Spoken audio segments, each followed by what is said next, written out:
Hi everyone. So I bought this Martha Stewart large Monarch butterfly punch, and I had received a couple of these punch outs from someone in a swap, from Tina actually, from the Yoi's bottle swap earlier this year, and I really liked it, and I decided that when I had 50% off at Michael's for Martha Stewart products, that was for the month of October, I picked one of these up, and when I started playing around with it, I did notice that this is not an easy punch to punch through. And I'm not no skinny mini who has no power, and this was a bit of a challenge. So it's not like some of these punches where they punch through really easily. But I did start playing around with it and got an idea to do some 3D butterflies. So in order to make a 3D butterfly, and one caveat, Martha Stewart punches don't really go through paper any much thicker than 80-pound weight cardstock. So you have to be careful, because then they start to stick, because there's so many fine punches. And when this punches out, and I'll show you one in a minute, punching when I put my camera on the tripod, the paper punched out, the actual butterfly, does not come out the back. It comes out the slide. So you have to be careful not to double punch, because then you'll ruin the image that you just punched out. So all the refuse comes out of the back, but the actual butterfly punch comes out of this middle slot, just as a little heads up. So in order to make 3D butterflies, I've cut out 3 of the same pattern. Let me show you this one. So I've cut out 3 of the same pattern, and you can use either small pattern or large pattern depending on what the overlook you're going for. Smaller patterns will be less busy and have the greatest continuity when you do the layering, versus brighter patterns. Sorry about that, I ran out of space on my camera. So I have 3 punches punched out, and I'm using die cuts with a view. Let me just grab the paper stack. It's a matte stack called Sweet, and it has both regular cardstock as well as cardstock with glitter, and let's see if you can see that one. It has glitter on it right there. So I punched out 3 times, scored it in the middle, and this technique works for any punch that is symmetric. In other words, if you score down the middle, each side, left and right, will be able to match up with the opposite side of the next piece of paper. And this is what the final butterflies look like.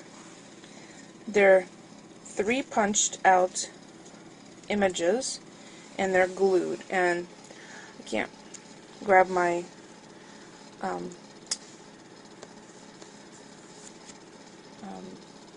have to show it to you this way, because I can't grab my tripod at the moment. So what you do is, once they're scored in the middle, you glue the 2 sides like this. You match them up, and then you glue that.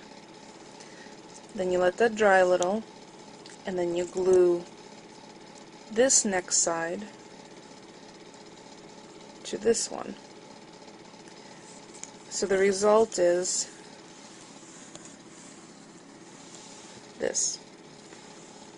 So then you have a continuous image of the butterfly, and it's dimensional. Now, to adhere this, you could use either the Scotch Quick Dry adhesive, you can use glossy accents, or you can use, oh, let me just grab that, the Zig 2-way. Because there are some finer elements here, and you really don't want glue pushing through the open spaces, because in particular the quick dry, it'll become tacky, and the Zig 2-way becomes temporary adhesive once it dries. So you want to use something that will dry nicely without making the rest of the butterfly sticky.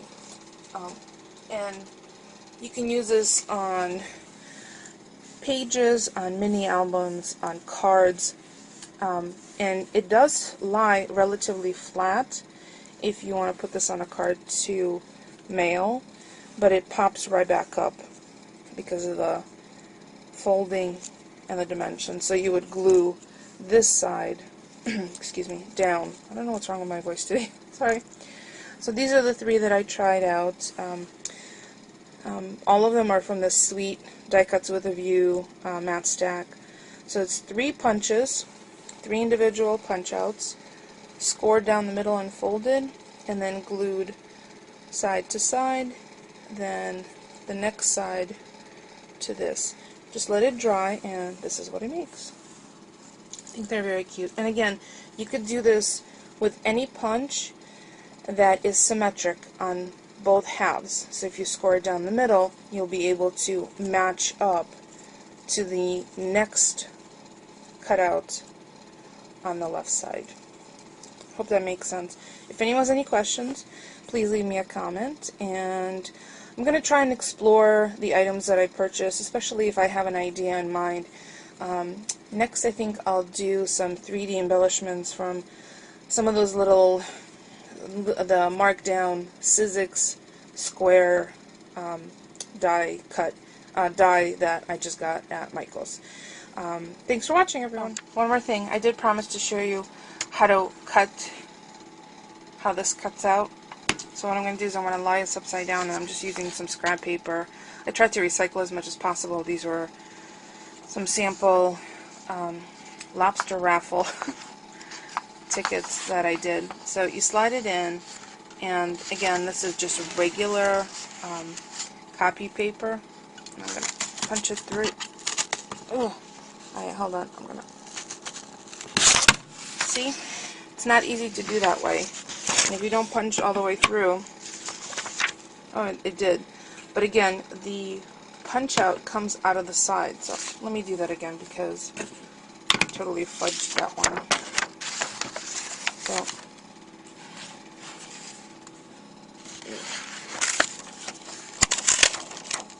okay, so right now it's punched all the way through. I have it punched all the way, squeezed as far as it will go, and it's not an easy squeeze. And as you see, only the tiny little cutouts come out of the back.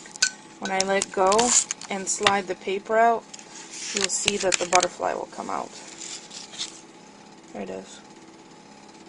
See that? Oh, I kind of like that. Oh, this might be a happy accident.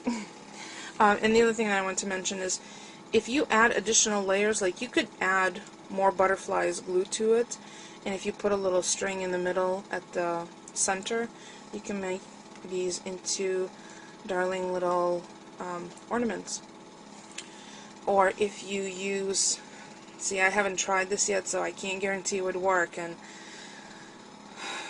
I'm not even going to say it. I was going to say about shrink material, but again, these punches are notorious for getting stuck, so stick to 80-pound cardstock or thinner for the Martha Stewart punches. So, again, any questions, just leave me a comment. Thanks for watching. I know, this is like the video that never ends, but I had these remnants from a project that I did where I had the little Martha Stewart crown punch. These were the negatives of the item that I used in the project, and then I glued, and because they are symmetrical, I scored it in the middle and glued 3 together to make a 3-dimensional crown. So you could pretty much do that with any manageable, any punch that's symmetric and can manageably be folded in half. Smaller things will be much more difficult, obviously. So, promise you, that's it. And I would love to see what you guys come up with, and feel free to post response videos with which punches you used to make 3D embellishments. Thanks for watching once again.